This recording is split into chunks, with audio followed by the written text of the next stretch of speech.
तो इसलिए यहाँ से जो है वो लोग भाग रहे हैं। ये देखें, ये पूरा टेंट खोले।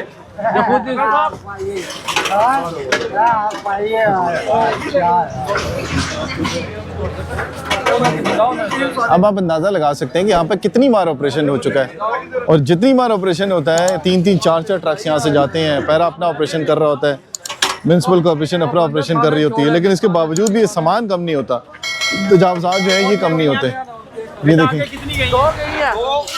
2 4 2 6 2 8 10 पूरी कर दो या 8 ही करो बस। 8 बड़ी 8 कि कितनी इकट्ठी होगी। होती है हमारी, ऐसे तो नहीं है ना कि यहाँ से काउंटिंग करके दे जाएंगे, जो अगर फाइन होगा तो बिल्कुल करके वापस भी करेंगे। बिल्कुल। 8 है जी 8 ये सिविल बंदे लगाए ना। ये देखें जी, ये सारा सामान अब कब्जे में ले लिया गया है, और यहाँ पर एक बाकायदा आम सराय था, और ये चारपाइयाँ जो थी ये यहाँ पर रखी हुई थी। ये सारे टेंट जो है वो लगे हुए थे, क्योंकि रात को यहाँ पर लोग आके ठहरते थे।